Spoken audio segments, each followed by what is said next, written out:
Hi there everybody, it's Verity here from inkybutterfly.com. Thank you so much for joining me again today for another card making video. Today's video features our in colours, so I'm going to be using the new in colours today to create a cool background basically. Okay, this is for our Project Share Project blog hop, so please do check out the description, pop along to my blog and see what the other ladies have made. So this is our monthly hop with the four of us in that Project Share group. So we've got Heather over at Nellie's Hobbies, or Stamp with Nellie, and then we've got Vicky Lou Designs, and we've got Craft with Jane. Okay, so do check those out. So I'm going to use this stamp set today. I love this.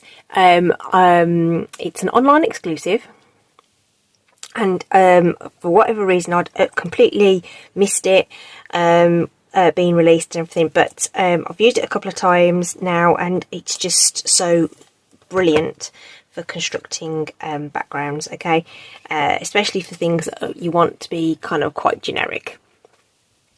So obviously I've got all these lovely bright colours. You could easily use more muted tones, more masculine colours, whatever you like really, to offset that nice bold black sentiment. And then I've got a basic beige card base on this, which looks really pretty with the black and those colours as well. And there's a bit of basic beige in the background, so I thought I'd chuck in that as well as a new colour. Okay.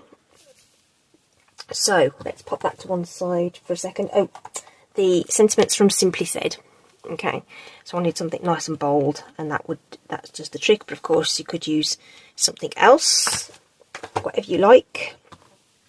But I wanted something that was just gonna ping off that background. Okay, so let's make a start with the stamping. So the layer that I'm going to use is 3.5 by 5.25.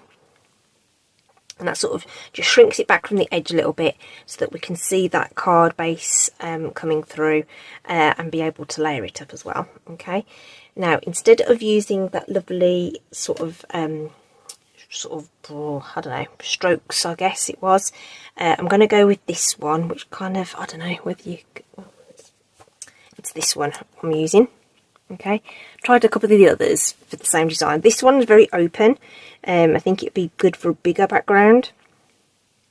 And then this one's quite dense, so you probably want that to go with more sort of complementary colours. So I'm going to use this one because it's got a bit of white space in between it as well. Okay, and combining it with the same splatter. And then we've got all the ink pads here off to one side. I'm going to start in the centre, and I deliberately laid it out so that my two pinks were separated and my two blue and green were separated as well, so that there's a bit more of a balance to the colours. But of course, you know, if you think you want to use a different order, then you know, just do the order you feel suits it best. And I'm going to start in the middle and then move up. If you start at the top and try and go down, you'll inevitably either run out of room or run short. So we're going to start in the middle, and we're going to stamp each one twice to get the width that we need. Okay, and then obviously we're going to have to wipe these off. So just grab my chamois these off to the side so that I can clean the stamp in between. And the ones I've used I'm going to put over there. Okay, so let's do that's Peach Pie. This is Shy Shamrock. Okay, so we'll start with this one this way around. So as I say, we're going to overlap them, so you are going to get like mix of the colours as well. Okay, and some of those you just want to be careful when you're mixing and overlapping colours, because you might end up with things that don't look so pretty. But these ones play together quite nicely. Okay, and then this one. This is Pretty in Pink, so let's fill in this little bit of white that's appeared over here. Okay, and then we'll pop another bit over here to fill in that. And it doesn't matter that you overstamp over the pink at all. Oh, didn't need to do that, did I? Let's stamp that off quickly and then wipe it off. So that's Pretty in Pink. That's a really nice pink. I'm not generally a pink kind of person, but I quite like that one. This is Summer Splash. So again, just sort of looking at where we need to fill it in. So let's go there and there. And by twisting the stamp around, you get the different edges, you know, showing. Okay. And then the last one is Petunia Pop, which is this deep, more sort of, I don't know, it's a bit of more purpley pink. Okay, I think we'll go this way and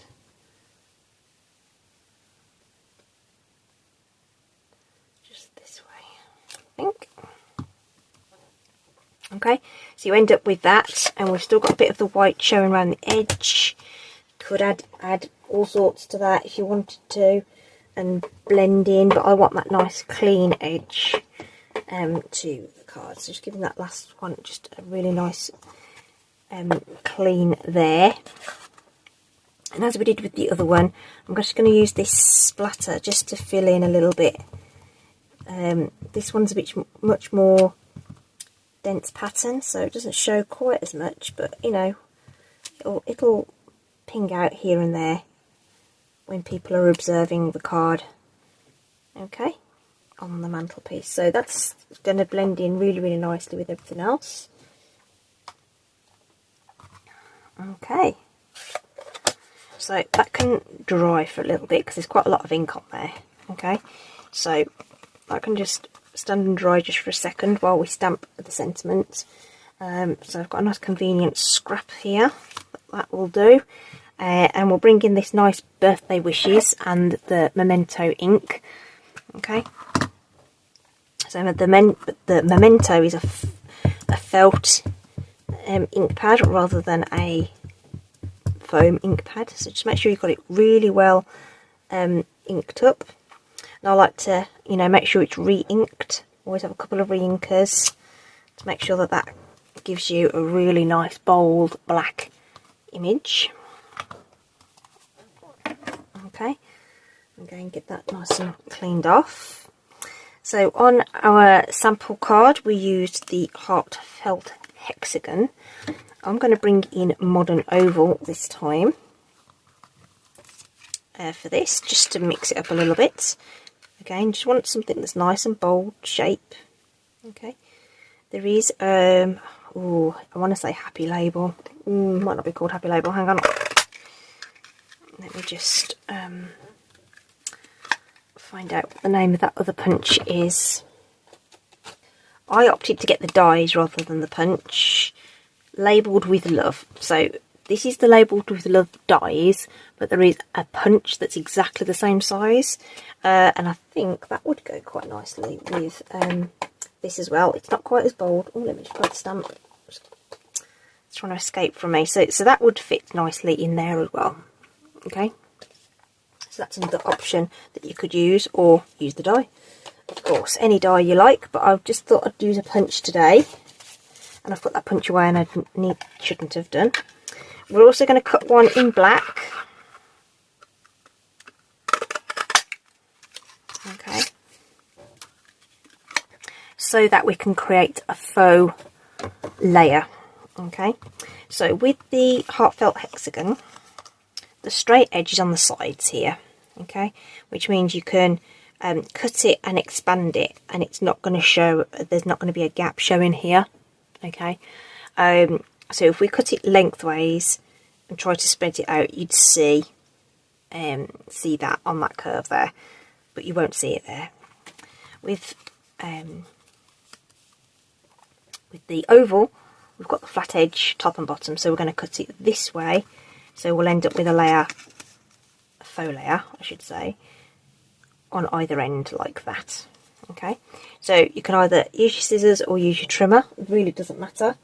For speed we'll just chop it in half. Okay, but if you want to do it a bit more in a bit more of a controlled way, then you can use your trimmer. And we're going to pop a bit of the my Stampin' Seal on there. Let's get off that. And we're going to line that up so that it's peeking in but not showing on that straight edge. Okay, so you've got this lovely little crescent of the black showing. I'm going to do the same on this side as well.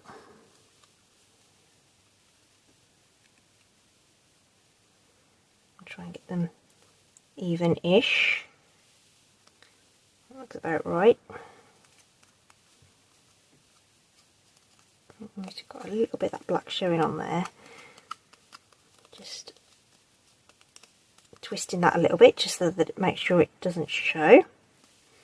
And if it does a little bit, you can just give it a bit of a haircut. You haven't quite lined it up, or it's just got a snaggly bit just showing. You can clean that up and we'll get this nice layered look without, no one will ever know that there's a gap under there. Okay, so we can we've got that ready to go.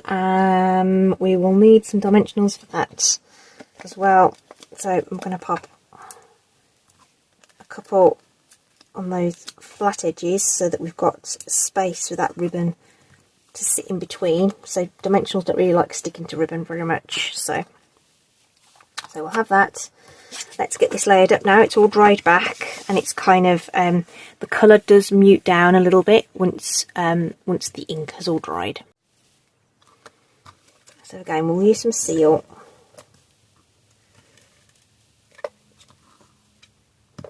to get this all layered up.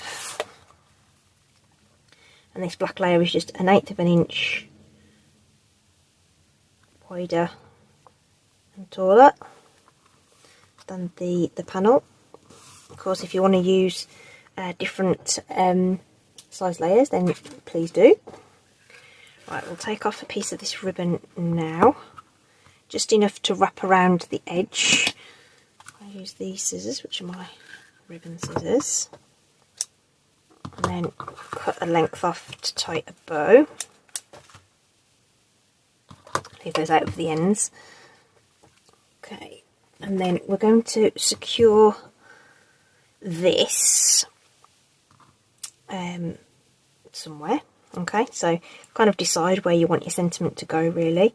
Whether if there's a bit that's gone a bit kind of where you think, actually I don't really like the way that's overlapped, I might cover it up. You could do that, but in this case I don't know whether I really particularly dislike any of them. I went with just towards the top on the other sample, so we'll kind of do that again. So we want it about there, don't we? Okay, I'm just going to use some regular, just sort of sticky tape, and we'll get that secured onto the back. So we'll just keep it nice and tight. But before we go across the other way, I'm going to twist it twice. Okay, and that means that we'll have something a little bit, we'll be able to make it narrower where our bow is going to sit. So let's just twist it twice, make it sit, and then secure it. So this is a wide ribbon, right? So when you tie your ribbon, you're not going to be really small, and if you try and sort of lay it over the top of this, you're going to see that wide strip behind the knot. Okay, if you twist it first and then secure it with glue dots, which I'm going to get ready, you will be able to sort of give it that look of it being pinched together, as if you've tied that knot around the card and magically made your bow sit nice and straight, which those of you who make cards and try and tie ribbons around things know that ribbon does not always play ball. So I'm just stretching that out, just making sure it's going to sit nice and flat. The glue dot underneath is going to be hidden by all the other stuff that we're going to be by the bow itself. So we'll pop another one under there. So it's going to keep that nice and flat there. If you want to put one on this side, you can. I'm not sure I feel it's necessary this time around. Okay, but you see how it just gives it that look of it being pinched together. And then that means we can tie our bow. I prefer the bunny ear method of doing that. So just put those loops together, do one of those single knots, pull your loops nice and tight, fiddle about with it, and then really tight. And if you keep that knot tight in the first instance, you'll find that it won't fall apart on you quite so much when you're fiddling about with this. So it's probably very painful to watch and everything, but it's worth getting it right so it looks nice and neat. And of course you'll squish your loops and stuff, so just make sure your loops all sit nice and look even, because as you pull it you'll kind of stretch them longer and stuff. Okay, that looks good. I'll stop fiddling about with that now. And then we're going to cut those ends even, so if you hold them together and cut them together, you'll know that they are the same length.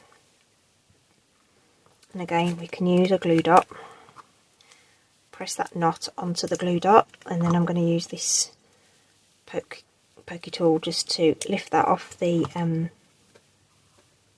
off there and position it. But I've just realised I haven't put the sentiment on, because we need to know where that's going to sit so that we can make sure that that's done as well. Okay, and I haven't secured it to the card, so I'm doing everything all in the wrong order. Let's put all this into the onto the card base.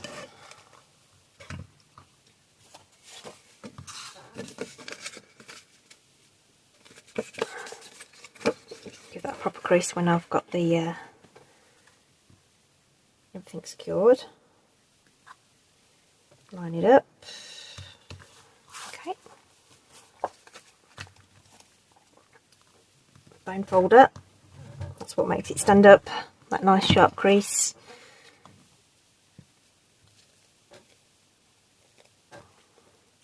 And then this can go over the top. Now it's kind of a, I like to be able to see that ribbon goes all the way around, so I'm going to shuffle that over so that I can just see that. This is the iridescent, this is the iridescent striped ribbon, and I chose that because it does have those sort of bluey greens and pinks running through it because it's iridescent, and I thought that would look really nice with these colours. So now that knot can sit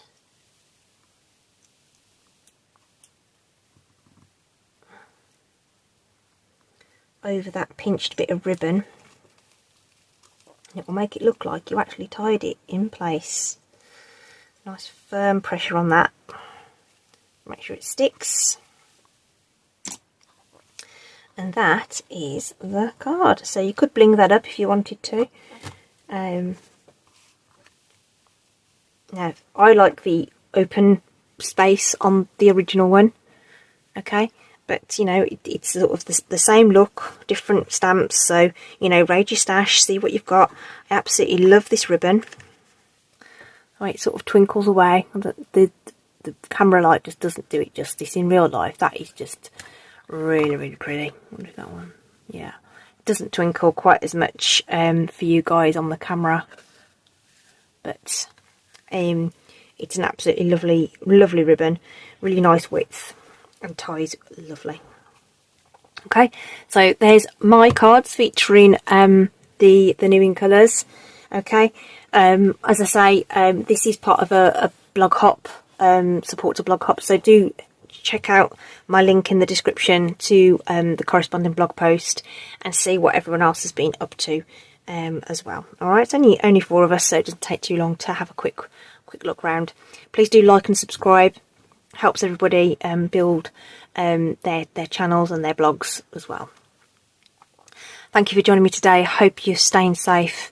Take care, and I'll see you soon. Bye.